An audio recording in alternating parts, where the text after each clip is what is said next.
आप जो कुछ भी करना चाहते हैं, आप खुद को अपने अंदर खुशी और स्पष्टता के क्षण तक लाएं। उस क्षण आप जो निर्णय लेते हैं, चाहे आप मर भी जाएं, आपको वही करना चाहिए। जब भी आपकी भावनाओं में उतार चढ़ाव आता है, आपका मन कई चीजें कहता है, ये महत्वपूर्ण नहीं है। वो आज एक बात कहता है, सुबह एक बात, शाम को कुछ और। वो आज एक बात कहता है और कल दूसरी बात। ये कोई महत्व नहीं रखता। स्पष्टता के क्षण में मैं खुशी कह रहा हूं, क्योंकि जब आप खुश होते हैं तो आप बाध्य नहीं होते। जब आप बहुत खुश और स्पष्ट होते हैं, उस समय अगर आप चीजों को देखते हैं और सोचते हैं कि हाँ, ये करना मेरे लिए बेहतर होगा, बस वही करें, फिर चाहे वो नर्क जैसा ही लगे। ये मायने नहीं रखता कि आप 10 साल तक नर्क से गुजरते हैं, आप बस वही करें, क्योंकि आपकी खुशहाली वही है। जब आप बाध्यता के अलग अलग स्तरों पर होते हैं, उस समय अगर आप निर्णय लें कि किधर मुड़ना है, तो आप अंतहीन रूप से खो जाएंगे। ये इस बारे में नहीं है कि आप क्या कर रहे हैं, बस आप उसे दृढ़ता के साथ कर रहे हैं। हर दिन आप ऑफ एंड ऑन रहते हैं, तो वो नहीं होता। आप बस दृढ़ रहिए, आप बस एक बिंदु पर टिके रहिए, चाहे वो कुछ भी हो। अगर आप कसाई बनना चाहते हैं तो कसाई बनने पर अटल रहिए, ये खुल जाएगा।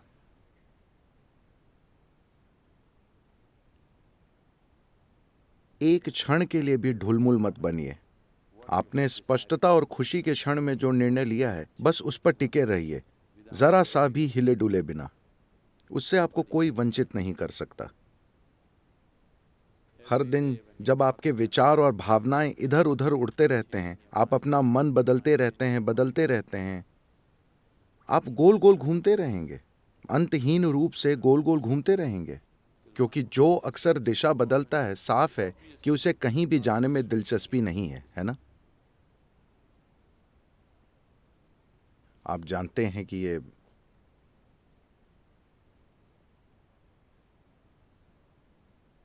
ये दुनिया गोल है, इसलिए आप किस दिशा में जाते हैं ये मायने नहीं रखता। जब तक कि आप दिशा बदले बिना चलते रहते हैं, आप सफर को पूरा करेंगे, है ना? आप यात्रा पूरी करेंगे, है ना? अगर आप अपनी दिशा बदलते हैं, तो ये आपको एक अनंत, हमेशा खोए रहने की एक अंतहीन स्थिति में डाल देगा। तो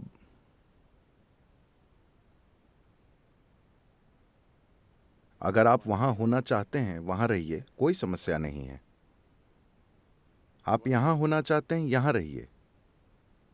रोज रोज अपना मन मत बदलिए, सुबह एक ओर, शाम को दूसरी ओर। आप अपने लिए और अपने आसपास हर किसी के लिए एक यातना है। जो लगातार अपना मन बदलता रहता है, वे अपने और अपने आसपास हर किसी के लिए एक यातना है ना?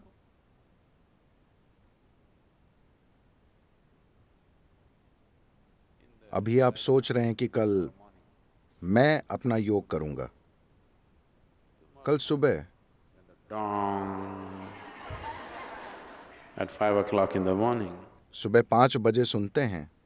मैं रोज उसे सुनता हूं। मुझे नहीं पता कि आप में से कितने लोग उसे सुनते हैं। जैसे ही वो डोंग होता है, शायद हमें ड्रम बजाना चाहिए। फिर आपका शरीर कहता है, भाड़ में जाए ये योग, मैं बस ये चाहता हूं। वो बदलता रहता है। प्राथमिकताएं बदलती बदलती बदलती रहती हैं। जीने का एक और तरीका है,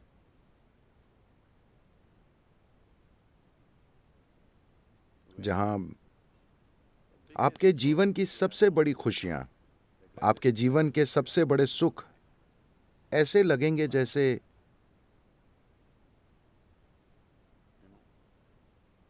एक चींटी के सुख की तरह लगेंगे। ये जीव इसमें सक्षम है।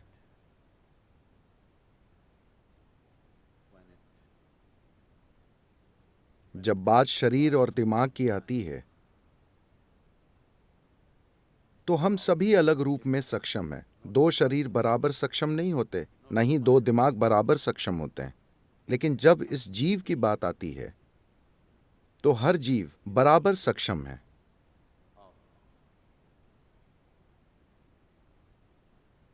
अपने भीतर अस्तित्व को समेटने में। वैज्ञानिक कहते हैं कि यह लगातार फैल रहा है, उसे कैसे समेटना है, यही सारी सुंदरता है। That which is endless, that which is eternal. जो अंतहीन है, शाश्वत है, जो असीम है और जो लगातार फैल रहा है, उसे इस जीव में समेटा जा सकता है। इस मामले में दो जीव अलग अलग क्षमतावान नहीं होते, हर जीव बराबर सक्षम होता है। ऐसा इसलिए नहीं होता क्योंकि आप दिशा बदलते रहते हैं।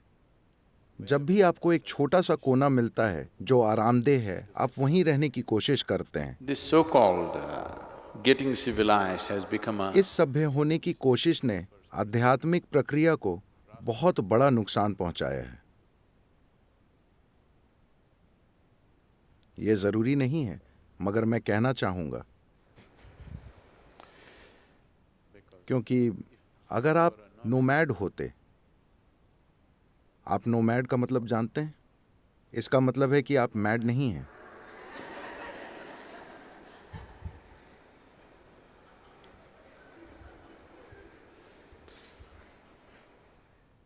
तो कौन नोमैड नहीं है?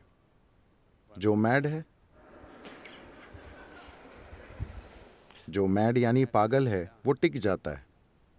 जो मैड नहीं है, वो चलता रहता है, कहीं भी ठहरता नहीं है। जैसे ही हम नोमैड होना बंद हुए, तो हम सुरक्षा और कुशलता के एक पागलपन में पड़ गए। चाहे वो शारीरिक हो, मनोवैज्ञानिक हो या भावनात्मक, हम हमेशा उस कोने की तलाश में रहते हैं जहां हम आराम से सो सकें। और एक बार आपको वो कोना मिल जाता है और वो बहुत बढ़िया और आरामदेह हो जाता है, तो आपके अंदर बाहर निकलने और फिर से यात्रा करने की हिम्मत नहीं होती। तो अगर आप सिर्फ एक पिकनिक मनाना चाहते हैं तो ठीक है, वो ऐसा ही लगता है जब अगर आप वेलंगरी पहाड़ की चढ़ाई करना चाहते हैं तो आपको एक निश्चित दूरी तक चढ़ाई करनी पड़ती है, जहां आपके घुटने चटक रहे होंगे और आपकी सांस भाप के इंजन की तरह लग रही होगी, a steam locomotive. फश फुश चल रही होगी। फिर आप चारों ओर देखते हैं और बांस, खूबसूरत चट्टानें, आपके आसपास के बांस और सब कुछ बहुत शानदार लगता है। घाटी इतनी सुंदर है। What is the purpose? एक और कदम उठाने का मकसद क्या है? यह शानदार है, बस। आपका दिमाग आपसे कहता है, बस यही है। मैं जगह की सुंदरता पर सवाल नहीं उठा रहा हूं, मैं वहां मौजूद होने के सुख पर सवाल नहीं उठा रहा हूं। मगर अभी ये तर्क आया है, ये नया तर्क आपके अंदर आया है, सिर्फ इसलिए क्योंकि आपके फेफड़े एक स्टीम इंजन की तरह काम कर रहे हैं और आपके पैर एक जंग लगी बैलगाड़ी की तरह आवाज कर रहे हैं। तो नया तर्क आएगा। क्या आप देखते हैं कि हर बार आप जिन अलग अलग स्थितियों में पड़ते हैं, सुविधा या असुविधा की अलग अलग अवस्थाओं में पड़ते हैं, तो आप एक नया तर्क गढ़ लेते हैं? क्या आपने इस पर ध्यान दिया है?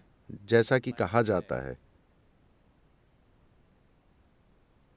जब आप छात्र होते हैं तो हर कोई कम्युनिस्ट होता है।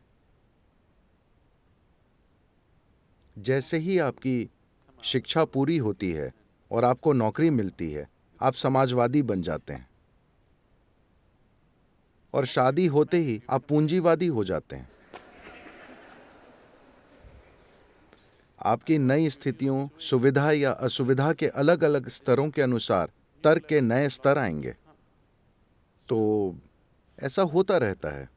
इसलिए स्पष्टता और खुशी के एक क्षण में जब आप वहां मौजूद होते हैं, आप किसी चीज को देखते हैं जिसमें आपको अपना कल्याण दिखता है, आप उस पर डटे रहिए। कल आपको वो भयानक लगे, कोई फर्क नहीं पड़ता, आप उस पर डटे रहिए। वो नर्क जैसा महसूस हो, आप उस पर डटे रहिए। यही खुशहाली है। अगर आप दिशा बदलते रहेंगे तो कहीं नहीं पहुंचेंगे।